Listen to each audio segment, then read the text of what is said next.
Now I'm gonna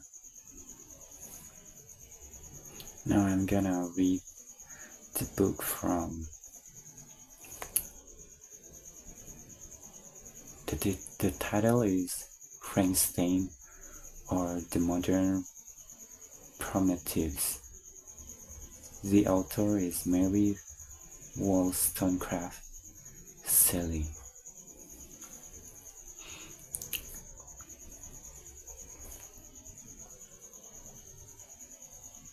Frankenstein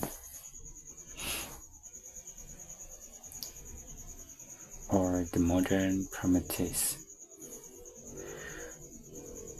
by Mary Wollstonecraft Godwin. Shelley. Contents Letter 1. You will rejoice to hear that no disaster has accompanied the commencement of an enterprise which you have regarded with such evil forebodings. I arrived here yesterday, and my first task is to assure my dear sister of my welfare and increasing confidence in the success of my undertaking. I'm already far north of London, and as I walk in the streets of Petersburg, I feel a cold northern this breeze which has traveled from the regions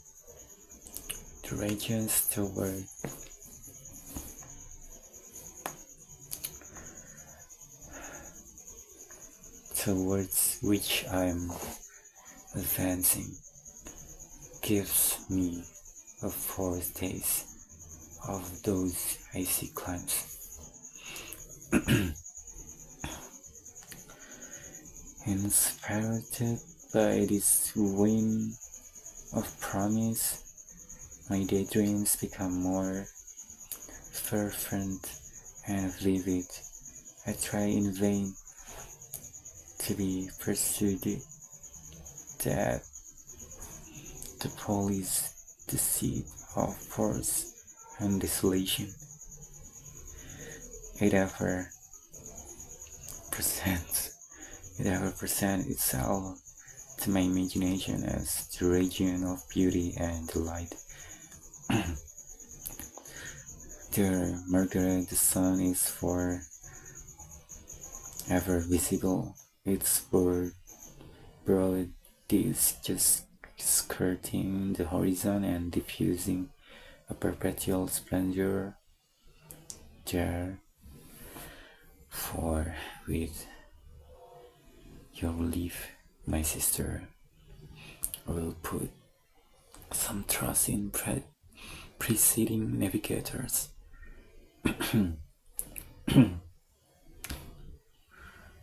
There's snow and frost are vanished, and sailing over the calm sea, we may be wafted to a land surpassing in wonders and in beauty every region hitherto discovered on the habitable globe.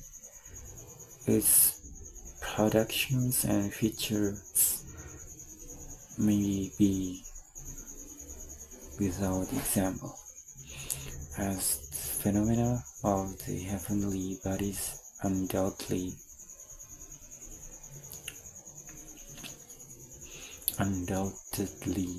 are in those undiscovered solitudes.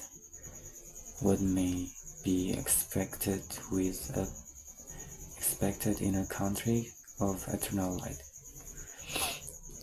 and may there discover the wondrous power which attracts the needle and may regulate 1,000 celestial observations that requires only this voyage to render their seeming eccentricities consistent forever. I shall satiate my ardent curiosity with the sight of a part of the world never before visited, and may tread a land never before imprinted by the foot of man.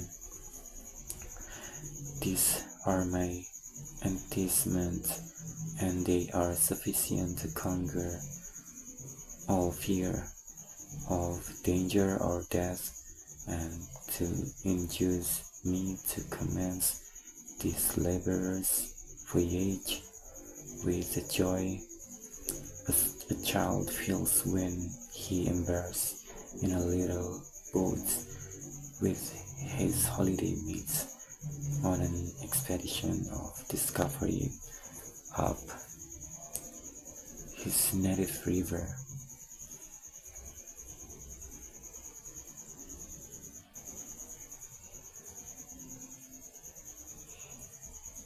But supposing all these conjectures to be false, you cannot contest the inestimable benefit which I shall confer on all mankind. To the last generation, by discovering a passage near the pole to those countries to which at present so many miles are requisite, or by ascertaining the secret of the magnet, which, if at all possible, can only be effected by an undertaking such as mine. This reflection have dispelled the agitation with which I began my letter, and I feel my heart glow with an enthusiasm which elevates me to heaven, for nothing contributes so much to tranquilize the mind as a steady purpose, a point on which the soul may fix its intellectual eye.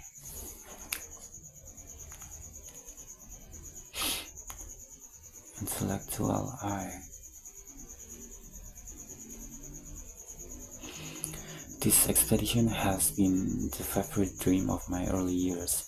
I have read with ardor the accounts of the various voyages which have been made in the prospect of arriving at the North Pacific Ocean through the seas which surround the pole. You may remember that the history of all the voyages made purpose of discovery compass the whole of our good Uncle Thomas' library. My education was neglected, yet I was passionately fond of reading this volume, where my study day and night and my familiarity with them increased that regret which I had felt as a child on learning that my father's dying injunction had forbidden my uncle to allow me to embark in a seafaring life. These visions faded when I pursued for the first time those books whose effusions entrenched my soul and lifted it to heaven.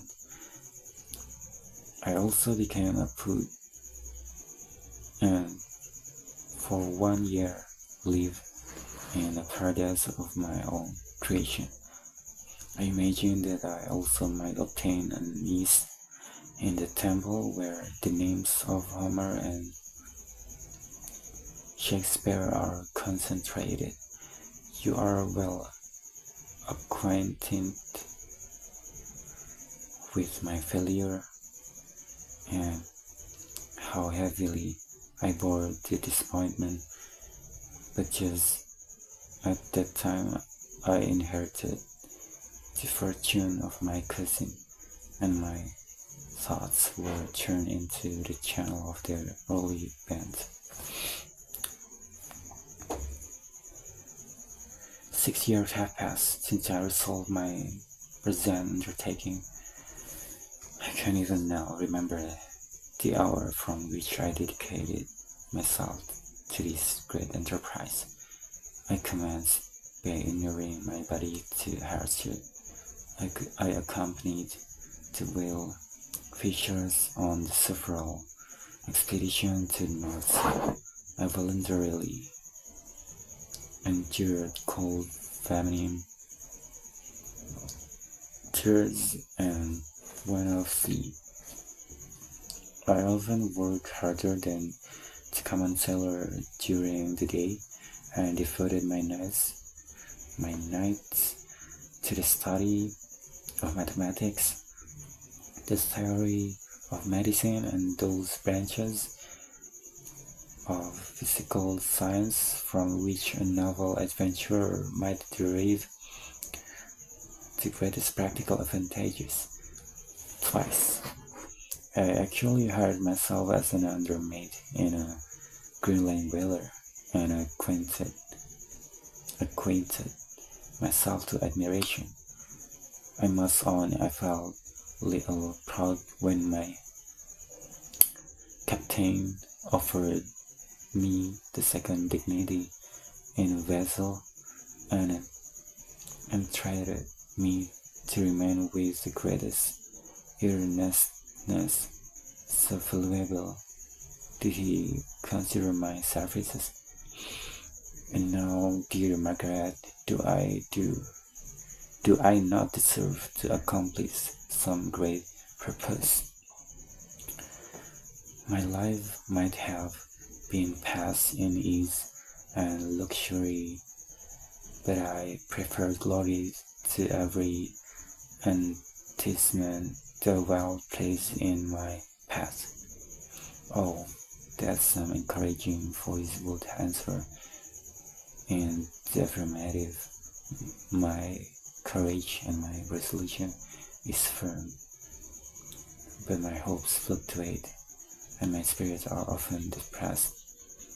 I am about to proceed on a long and difficult voyage, the emergencies of which will demand all my fortitude. I am required not only to raise the spirit of others, but sometimes to sustain my own when theirs are failing. This is most favorable period for traveling in Russia. They fly quickly over the snow in their sledges. The motion is pleasant, and in my opinion, far more agreeable than that of an English stagecoach. The cold is not excessive if you are wrapped in furs, a dress which I have already adopted. For there is a great difference between walking the deck and remaining seated motionless for hours, when no exercise prevents the blood from actually freezing in your veins. I have no ambition to lose my life on the post road between St. Petersburg and our Angel.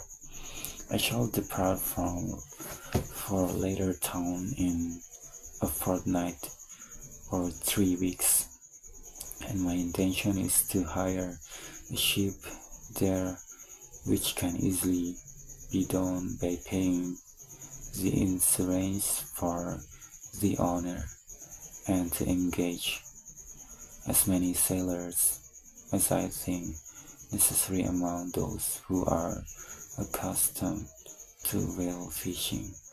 I do not intend to sail until the month of June, and when shall I return? Ah, dear sister, How can I answer this question?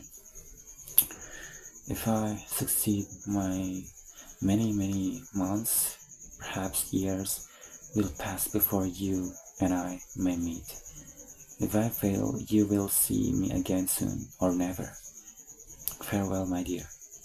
Excellent Margaret. Heaven shower down blessings on you and save me, that I may again and again testify my gratitude for all your love and kindness.